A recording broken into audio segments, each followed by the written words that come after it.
Jenny. Happy Wednesday. Happy Wednesday, everyone. Hope y'all are having a fantastic week. And if you're in the South, I hope you're staying cool, which is a very hard feat right now. Anyways, Michelle and I are very excited to be here with you guys. And in true form, we're going to dive right in and start discussing this week's wine pick. I apologize, you guys. I am not a language person. I really wish that I was. I'm going to try really hard not to butcher this grape, Škirlet. It is an indigenous Croatian grape. I love Croatian wine, you guys. It was largely undiscovered for me for a really long time, but I've recently discovered it, and it is literally the perfect summer wine.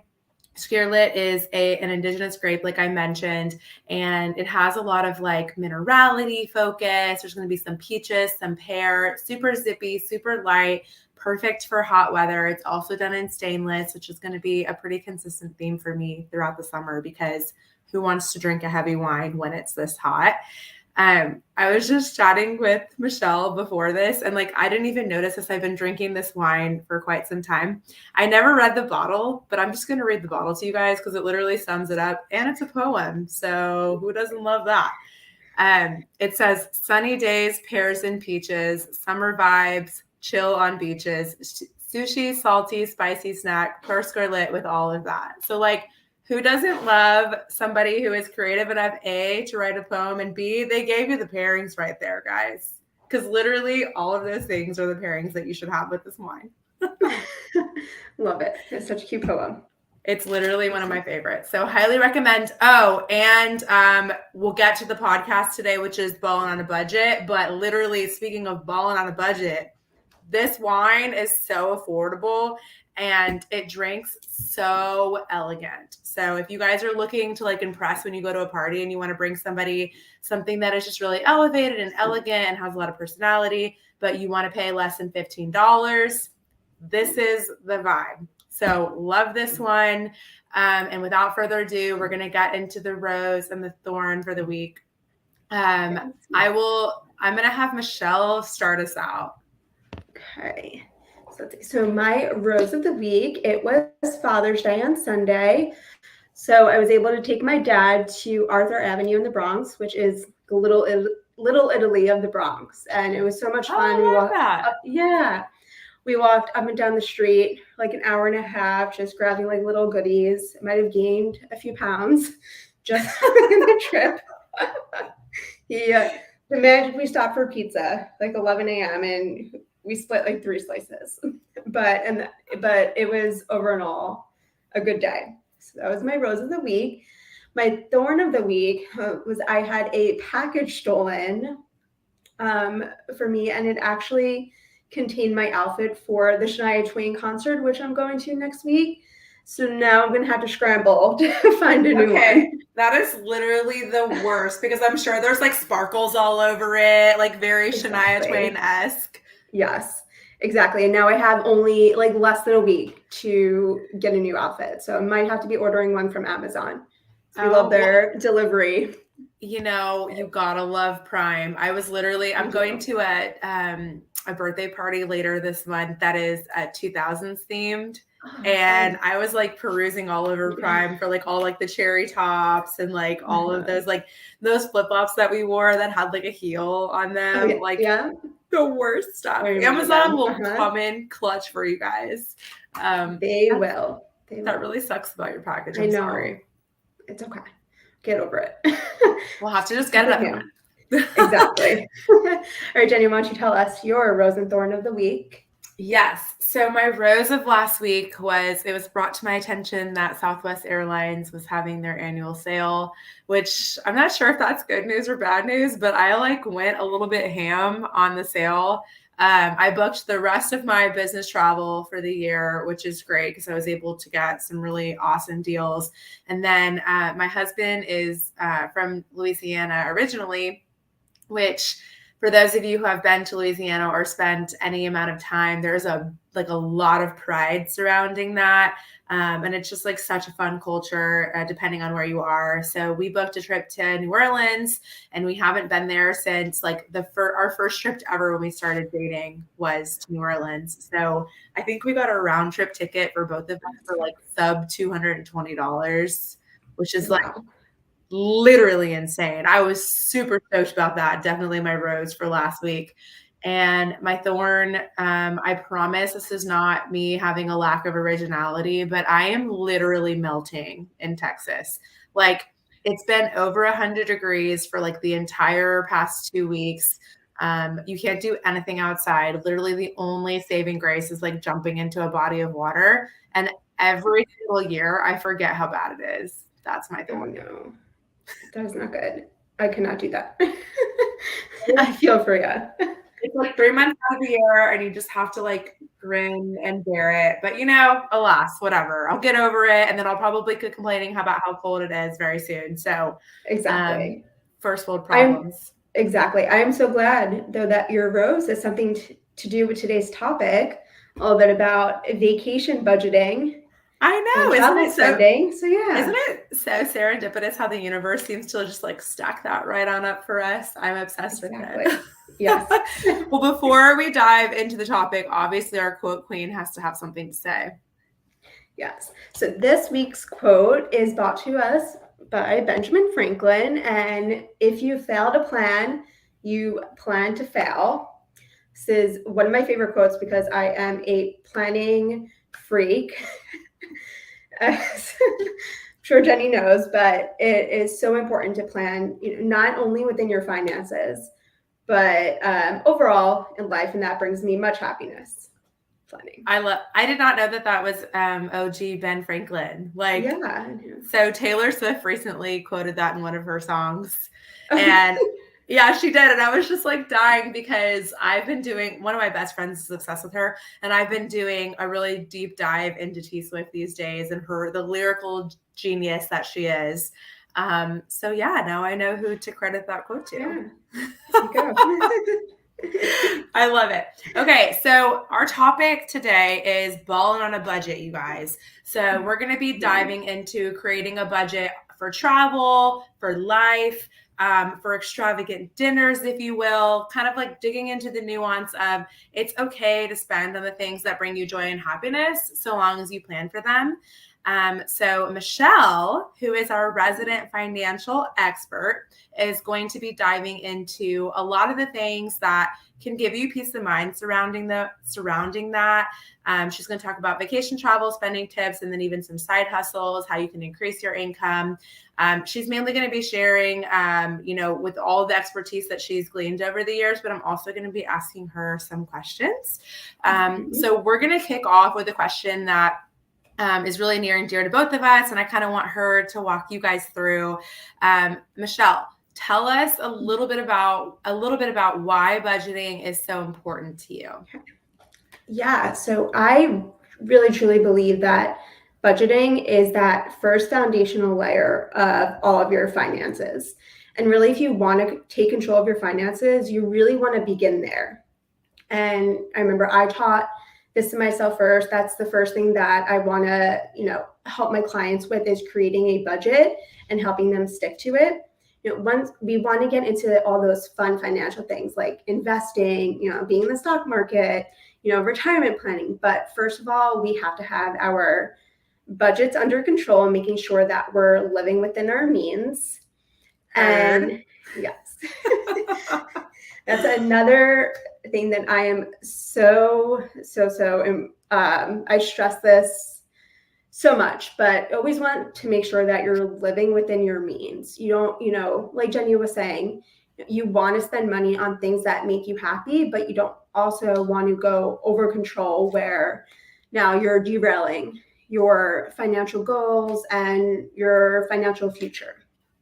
And like I said, it's really the foundation of your finances. And before we could tackle those financial goals, make other financial decisions, you want to have your budget set and clear, and you know what you want from it.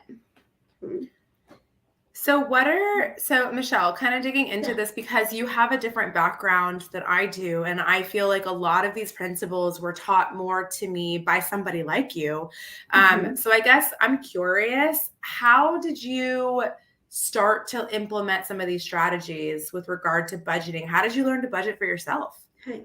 Yeah, so I actually started right when I graduated college, and I actually had a budget binder.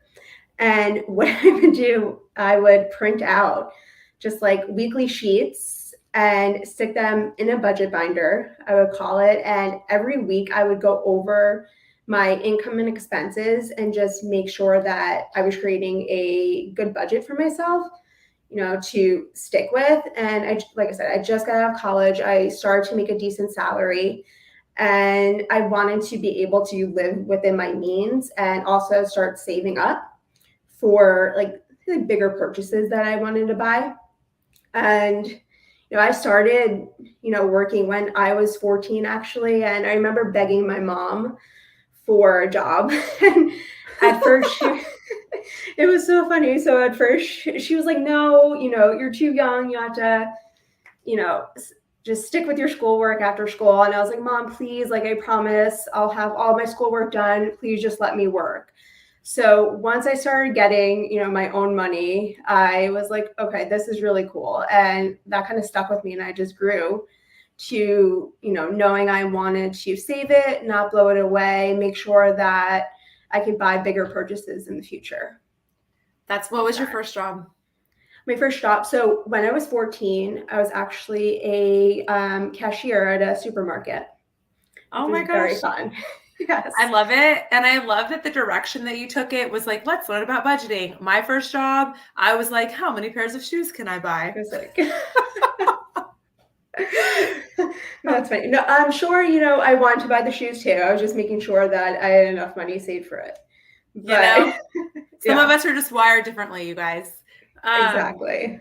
So kind of on that same vein, I think that a lot of people have a lot of stress surrounding budgeting, and they avoid it, right? Like they don't really necessarily know how to get started. It sounds like you got started at a really young age and you were able to kind of implement that moving forward. But what advice would you give to the people who maybe have some avoidance tactics or maybe just a little bit of fear surrounding budgeting, and they don't necessarily know where to begin? Right. So let me just preface this, but it takes a lot of discipline and commitment to get started with a budget, and you're not going to have it down pat, within the first time you do it. It's going to take a few months to really get control of how much income is coming in, what are my monthly expenses, how much discretionary income do I have. And like I said, you have to be really disciplined and committed. So either sit down weekly to go over that, or you could do it at the end of the month just to make sure that you're sticking within that budget. And I'll go over some tips in a few minutes on how to create your budget. Well, but I really think the biggest piece of advice is just sticking with it. And, you don't have to, create a full plan right away. You could start small and then build up into a full financial budget. But just getting started is the key thing. And there's, a lot of tips online. You could, schedule an appointment with a financial advisor who will help you create your budget. On the internet, there's a lot of tips and tricks, not all good, I must say. So you have to make sure you're going to reliable sources, but you can find a program for you. And there are a ton of apps now out there. Like I know Mint is one that can help you stick to it. Even just creating an Excel sheet, that's what I actually do now. I upgraded from my budget binder to now an Excel sheet it's super easy. I sit down weekly. I put in all my info at the end of the month. I'm tracking it just to make sure that I'm not going over my limit. So clear up this for us, because I think a lot of people don't understand that when they work with a financial advisor, that a financial advisor like yourself can help you with this, right? Can walk you through and identify what your fixed costs are, what your variable costs are, how much you should be putting away. Is that something that you help to advise your clients on? Yes. So that's actually one of the first steps when I meet with my clients. And this happens during one of our first meetings is we'll set up a budget together. So I want them to bring, all of their expenses with them, all of their income. And we actually sit down together and do it. So it's not so painful on them. Then they could ask me questions and I help them, see what their goals are, what's important to them, how much do they want to save, and then we create a plan that they stick to. Then every so often we will review and just make sure that they're staying on track. A lot of clients like me to hold them accountable, so just make sure that they're sticking to it.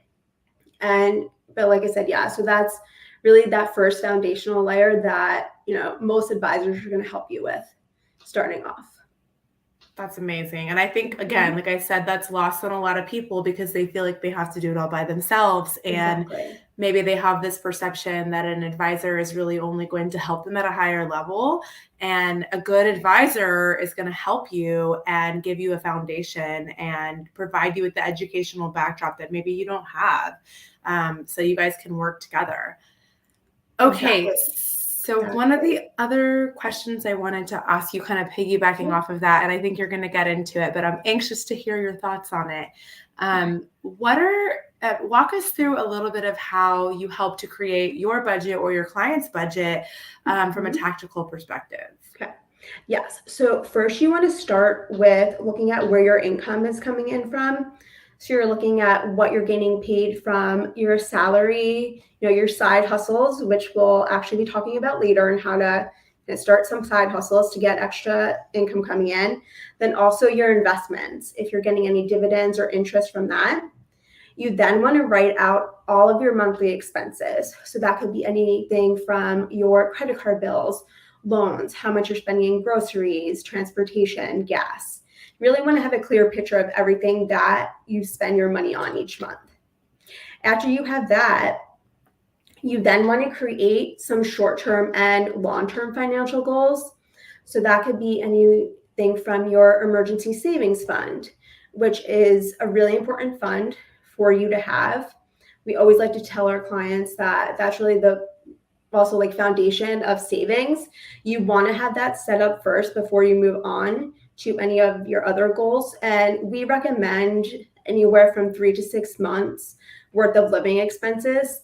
And really that fund is there as a, just in case fund. So just in case if you lose your job, experience a medical emergency, you have some cash sitting there.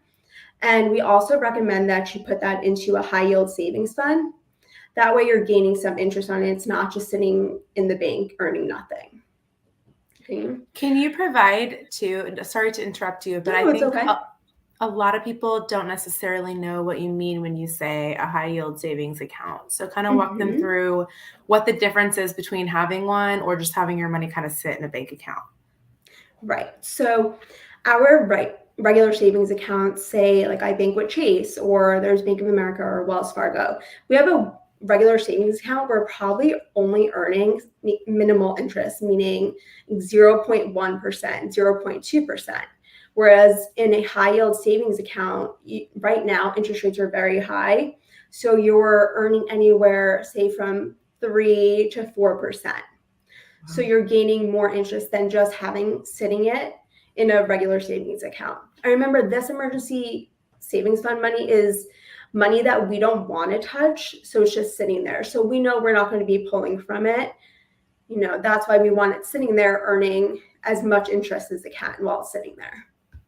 Yep. And then also to piggyback off of what Michelle's saying, she's so right. Like you want to make your money work for you when it's sitting there because you're not using it. And if you leave your money in an account that's not high yield, inflation is slowly eating away at it. So it's just something that you really want to be strategic about. And when the economy is doing weird things, as it is now, you can find a lot more opportunities for higher yield savings accounts than we have historically. So it's a really good time to talk to somebody like Michelle to provide you with some insight as to where you should be parking that money. Yes, very good point about the inflation, Jenny. And then if you're looking for a high yield savings account, what you could do is go on to NerdWallet or Bankrate. Those are really two good resources that list out, all types of financial accounts that you need. And it gives suggestions, based upon what you're looking for. So you just go in, look for a high yield savings account, you put in your zip code, the amount of money that you want to deposit, and actually will generate a list for you.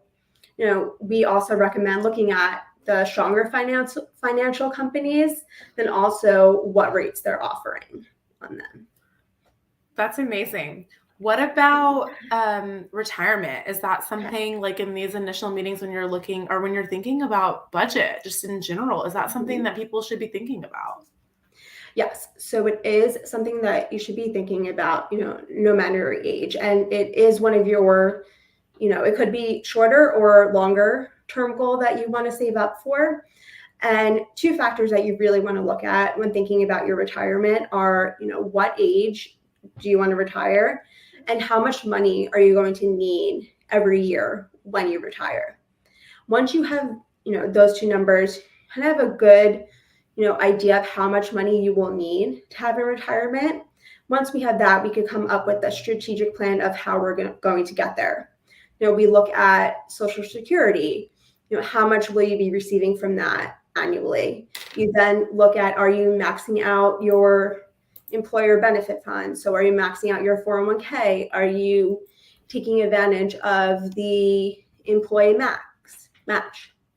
Sorry, then after you are maxing that out, you could then look and see if you're able to contribute to a IRA on your own, whether that be an individual retirement account or a Roth retirement account. And we'll actually do another segment where kind of go over all things retirement. I just kind of wanted to touch, basis on that. And right now for 2023, there are contribution limits for a Roth or individual IRA. If you are under 50, you are able to contribute $6,500.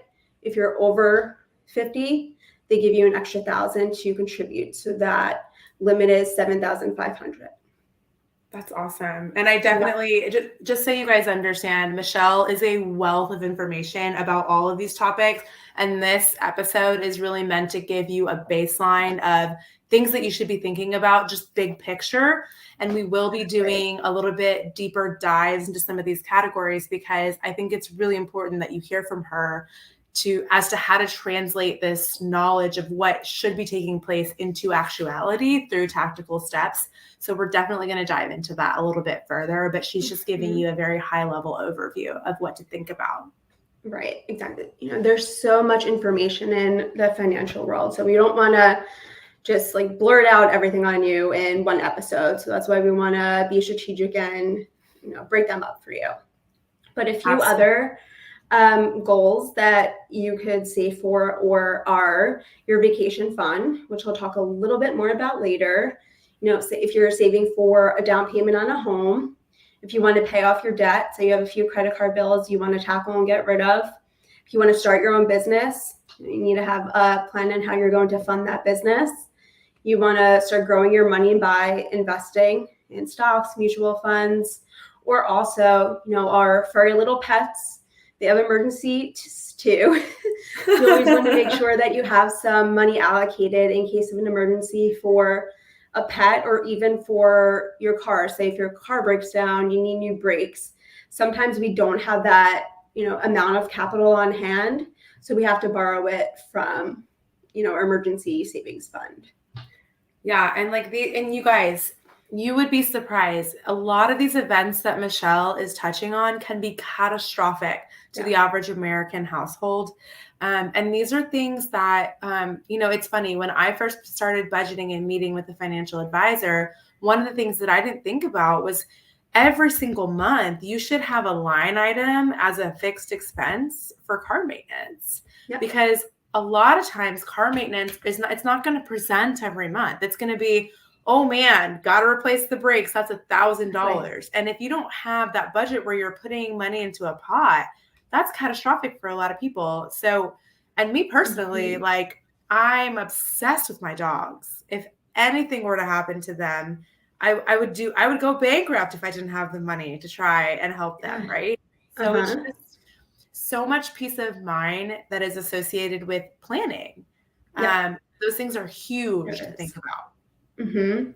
They really are. Yeah, they really are. Perfect. Well, Yeah. let's dive into some of the fun stuff, Michelle. Some of the things that I look up to you about the most is that you know how to be a very strategic person and you plan very well, but you also know how to have fun. And you know how to put money aside for fun. And like I said before, we are going to dive a little bit deeper into this, but just at a very high level, how do you start planning for a vacation? Do you budget throughout the year, or is it just something that, oh, I want to go on vacation, so let's make it happen? How does that work for you? Right. So I actually have a savings fund just strictly for my vacation. I'm going to look at, what vacations I want to take this year and see, how much do I think that they're going to be, and then set that target goal for myself. And then I break it down into months. So say if I'll just say the vacation is going to cost me $1,000. I'll split that down into 12 months, and I know how much I have to save per month to hit my $1,000 by my travel date. And I think that's, so important. And, some people don't like to do it that way. Some people just like to, just go on their vacations, plan their vacations, just using their, day-to-day funds. Like I was saying before, I like to plan and have a plan just to make sure that I am able to afford it. I know some people can take lavish vacations and we don't know how much they're spending, come back in a hole. So I want to avoid that. And I want to help my clients also avoid that. So you're not coming back like, oh no, what did I do? And then that's even more stressful for yourself, I think. And so a few things that you want to think about when you're setting up that target savings goal is, how much is your airfare going to be? Any other transportation costs? Do you need to rent a car? How are you going to get to and from the airport? Also, accommodation. Are you staying in a hotel? Getting an Airbnb? What about meals and other activities? And then also that discretionary income that you want to bring to spend. Say if you want to get some souvenirs, or say if you're on an island and want to go journey off for the day, you have to have some funds for that as well. So I think that's the first step in setting your savings goal. And then, like I said, when you have a high yield savings account, you could actually split up the account. So one can be for your emergency savings fund. The next could be for a vacation fund. Another one could be for the down payment of a house. And what I do is I have one set up strictly for my vacation. So I know when I go on vacation, I'm just using that account. So I don't have to touch, my other living expenses. And there's also some other travel programs out there that you could utilize to help you save. So two of my favorites when I'm looking at flights are Hopper and then also Google Flights. So they're going to tell me, should I wait and book my flight, say in a few days, and see if I could save money on that, or if they'll go up in prices. Another, useful idea is instead of staying in a hotel, get an Airbnb. Jenny taught us a little about Airbnbs, but different where she's the one, being the host. You could go and stay at, a super host like Jenny's Airbnb, and hopefully that'll save you some money. And another thing, I like to have when I go away, sometimes I like to stay in Airbnb, because that will help me save on food. So I know I could go grocery shopping and, cook meals in the Airbnb. Whereas 100%. I wouldn't have that opportunity sometimes in a hotel unless I had a kitchen. Those are, some travel tips that I like to, use myself, and then also tell my friends or my clients if they're ever asking about them. Yeah. And then one of the things too that Michelle does really well, going into the theme of making sure that you're planning, is she makes sure that she books these trips very far in advance, right? Like she makes sure that she's looking for, the correct time frame, because the longer you wait, I mean, obviously the more these prices are going to go up because they know that you need it, right? Exactly. So always making sure that you're leveraging industry disruptors like applications like Hopper, which is great, Google Flights, which is going to give you literally a streamline to the cheapest prices that are available commercially, right? and taking advantage of Airbnb, which is an industry disruptor for the hotel industry. And then there's a lot of unforeseen savings that you're going to have as a result of that. So just being truly strategic around that and planning. And I can't even, the fact that Michelle has a separate account for her vacation, can you imagine how much peace of mind that brings you when something invariably comes up on vacation, as it will, and you don't have to dip into your expenses for the month? That's great. And another, topic that I want to talk about vacation planning and spending are travel reward credit cards. Can't tell you, how important it is to utilize these cards, if you can. But there are traditionally two types of travel rewards cards. One is your airline specific. So that's just going to be strictly for the airline. That, say, if you like to travel with Delta or JetBlue all the time, may make sense to just get a reward card for them. Or there's also a general travel reward credit card where, as they're giving you miles or points in general for any airline you're booking, any hotels or other travel expenses on there. That's perfect. And that's something that I'll be fully transparent with you guys. I struggled with that because I would just get on and try to find the cheapest option that was available. And while that might be, a good methodology from a budget standpoint, you're missing out on a lot. You can truly leverage these points and, being strategic from that standpoint to create an experience that you couldn't have even imagined. And I'm so excited for Michelle to touch deeper on that and get her thoughts on that, because they're obviously, like, we live in the information age and we can really be inundated with all these credit card offers and all this. And we're here to disillusion you that, basically tell you that credit cards are something that you can use to your advantage. They don't always have to be this big bad thing that a lot of times people, I know, a lot of people like Dave Ramsey or some people that are big in the budgeting space will talk to you about how they're not good. And that's just categorically wrong. You just have to use them correctly. Exactly. If some tips on, using your credit card is just make sure that you're paying off the balance, every month. Try to pay it off fully. If not, at least pay the minimum amount. That way you could avoid any interest charges or any unnecessary late fees. Yep. So. And I know we really wanted to dive into the topic about how to increase your income, right? And talking a little bit about side hustles. But before I move on to that, is there anything else that you want to leave people with from a budgeting standpoint, from a tactical standpoint? Is there anything else that you really want to touch on to make sure that everyone has a comprehensive picture as to how to actually get started in this, or what a good takeaway for them to, or good questions that they should be asking? Yeah, so there's 4 of my most important things. I think that when I'm talking about budget is that you want to pay yourself first. And make sure that you're putting your money to your goals or savings accounts first before you go out and spend on those, luxury, or I don't want to say unnecessary, but luxury expenses that you have. So meaning if that's, going out, buying shoes, or going out to eat, for every meal, just the unnecessary expenses that we could try to avoid. Also, another top tip, do not exceed your income. I see a lot of times where people are actually spending more than what they're bringing in. And that becomes tricky. That is not good. So you want to make sure that you're not exceeding your income. And like I touched upon before, a lot of people could think it could be scary. But just remember, like I said, it takes time, and you may not get it the first time you create that budget. And it takes weeks or months of practice of being able to do. And there's also apps out there that can help you. You don't have to go out and make your own budget binder.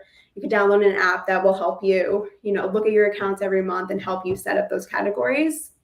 And another important tip is that if you receive like a bonus at work, or a tax refund, say a gift, you want to try not to spend that and put it toward your goals.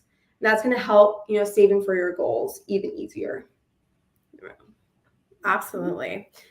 Okay, let's round this out with a lot of people. First of all, I think a lot of people say this because they just don't look at things strategically and they don't have things, they don't have a plan, right? But they're like, I just don't make enough money.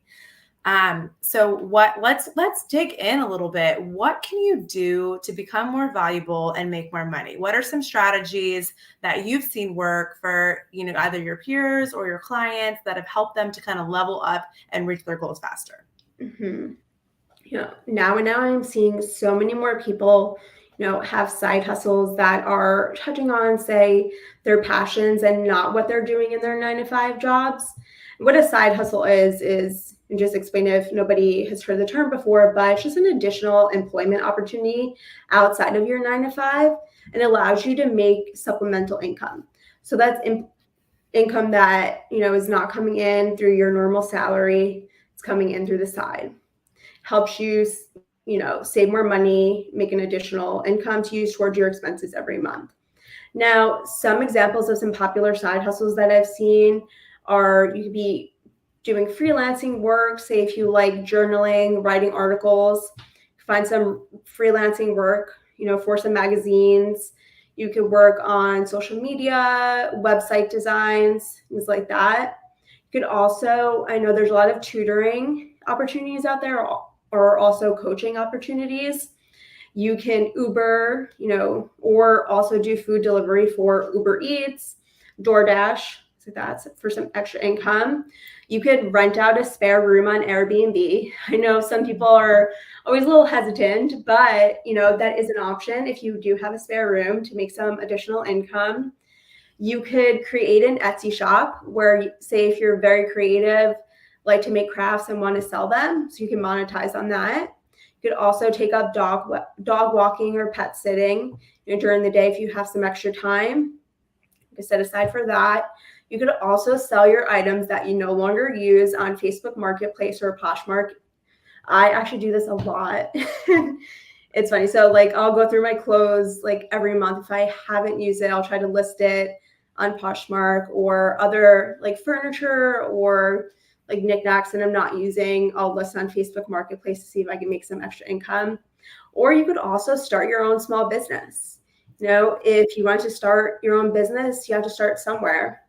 And while you are, still working at your 9-to-5, you could also scale the small business on the side, and then eventually, hopefully you could leave that 9-to-5 and go into business for yourself from there.